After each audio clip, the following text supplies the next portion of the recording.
saw something written the other day about complexity, about the role of the university and complex thought, and the importance of complex thought, the importance that as we're progressing with technology and sort of being overrun by data technology in a sense, if we don't have the capacity to think complex ideas and complex thought about our positioning in terms of gender and race and class and sexualities, then we're kind of risking a lot of things. The space and culture of a university is an important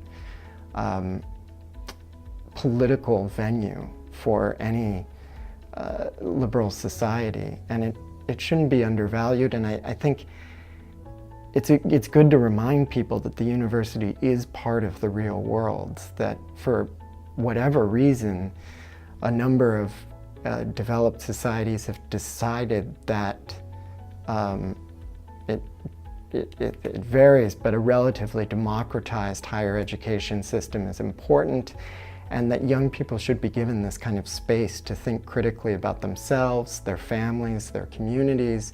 And I think that necessarily leads itself to politics. And historically, universities have been the site for, and still are the site for a kind of fervor of political activity. I think universities foment that kind of out-of-the-box thinking, that unpopular thinking, and that's why this sort of free space for debate and political activism needs to be protected. And it's definitely bound up with the work of humanities scholarship, of humanities teaching.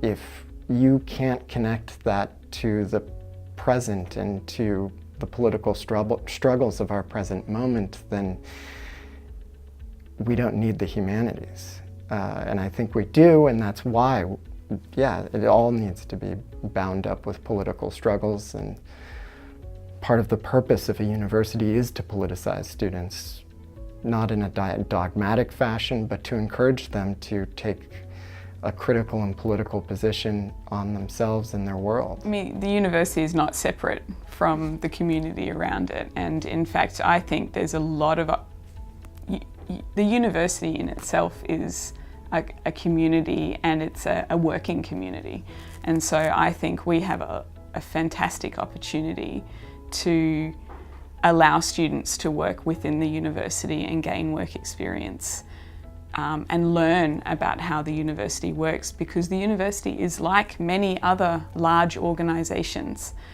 So, you know, if someone wants to work for government, the university setting, you can actually learn a lot about how to work in government by working in a university. Same with working in the non-profit sector. There are a lot of connections between, let's say, what academics are researching and how that connects to community issues and solutions. So, I mean, it's all interconnected in my mind, and I think we need to more effectively leverage the talent, essentially, that's of students and staff within the university. I think there's many different readings of this space and of this landscape that we could make. On the one hand, and it's been well documented, that universities have become increasingly commodified spaces, that we see, for example, so many shops, so many cafes, so many places where we can spend money, that actually the experience of coming to a place like the University of Queensland is one of consumption, that these are sites of consumption. That Merlot's, I think, claims to be the busiest coffee shop in Brisbane is but one example of that. But that's just one reading of it, and that's quite that's a particular reading of the University of Queensland, like many other universities, as a space of consumption. But at the same time, and I did an activity, and I have done over a number of years, got students to draw, we call it in the social sciences, a resource map. Actually draw this map, don't be constrained by a map of the university, but draw it as you use it. and what spaces matter to you. And the Great Court, not surprisingly, is the heart of the place for some people, where people gather.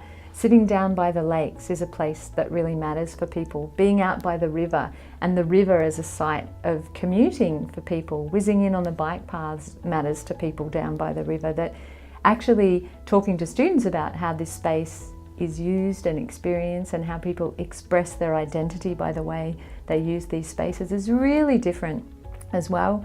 Many women, we have a lot of women in the courses that I teach, and a lot of them talk about the safety aspects of the campus, that when places become dark in the evenings, that they're not spaces that they want to move. So the way they use the campus during the day is different to how they use it at night, and particularly for women who live on the residence, they talked about some of the issues around that part of the campus in really different ways to some of the young men talked about it. So yeah, I think there's lots of interesting things to talk about there. If you stand above the Great Court and look into it, you'll see how groups coalesce and disperse, and how it changes through the day and changes through time.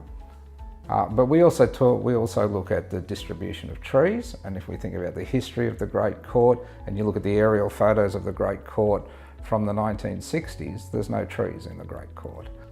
So if you think about those trees, they look very mature. They look like they've always been there, but in fact, they're quite recent plantings. And we actually look at the archival plans for what the Great Court was going to look like, and because the reality is quite different from the planning. And so we look at those changes and why those changes might have occurred. And then we look at the physicality of the buildings themselves and what it is about the buildings that makes them of Queensland State Heritage Register worthy. And why the sandstone, why the columns, why all the grotesques. And we look at ideas like the Forgan Smith building had the largest footprint of any building in Queensland before the construction of Westfield shopping centres. So it was a major piece of construction, and it was built for particular purposes, and it was built monumentally for a reason. But we also look at the Art Deco nature of the building, the central tower, the symmetry of it, the decorative entrances, the friezes, all that sort of stuff. So the university has an interesting double role as an institution, obviously nationally, but also as an institution internationally. It carried the history and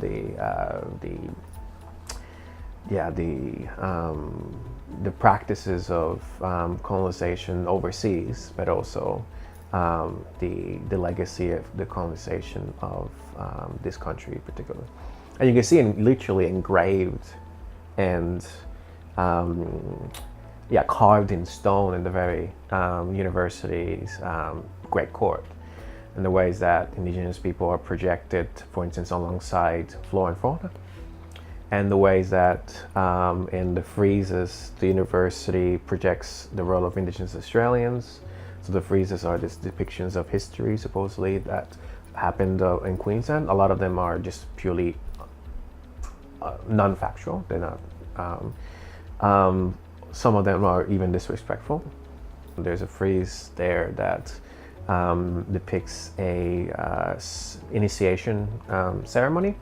And first of all, initiation ceremonies are supposed to be sacred, therefore secret. You don't depict something in the corner of the Great Court of the university to have 50,000 people. And secondly, it's incorrect because there is a practice being done by a man to a woman where these initiation processes are supposed to be very gendered. There's women's business and men's business. So it's not only disrespectful, but also incorrect. Part of what my interest as someone in the heritage world was how to investigate significance and how to look at the built environment, buildings and places, and how to start to explore the history of that built environment in a way that brings out its significance, its meaning. And the Great Court is great because it's an intentional space. It has this kind of message behind it. It's built and established by the university in order to send a series of messages about what kind of place the university is or wants to be. So the fact that it's an enclosure and the fact that it's made up of a series of interconnected pavilions. So, the Forgan Smith building is a big grand, building, designed in the 1930s, built in the 1940s. It's supposed to be imposing, it's a grand edifice about the status of learning. But if you look at the more implicit meanings about the way the Great Court works around Forgan Smith, it's a series of pavilions, each dedicated to a particular discipline. So chemistry, physics, geology, natural sciences and biology. And then law and the humanities in the Forgan Smith building. And so the fact that they are these separate pavilions, these separate disciplines linked by a covered walkway, it's not just to keep you out of the rain and the heat, it's also to suggest that these separate disciplines unify into a larger coherent whole. So that's kind of interesting that the prosaic everyday details of the Great Court are kind of part of what combines to the experience of being there.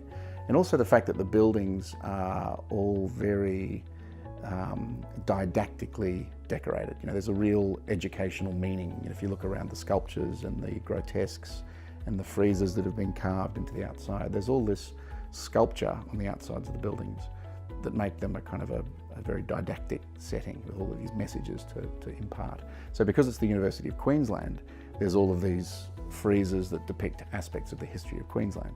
There's also a lot of focus on the flora and fauna of Queensland and also of the Indigenous culture of pre-contact Queensland.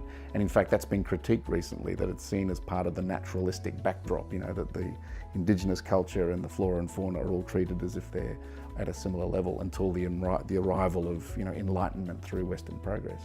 So that's a really interesting historical statement about how the culture of Queensland was understood in the 1930s and 1940s when those friezes were commissioned.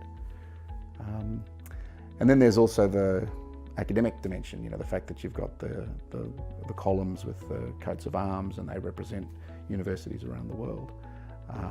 It's intended to kind of present this very didactic display.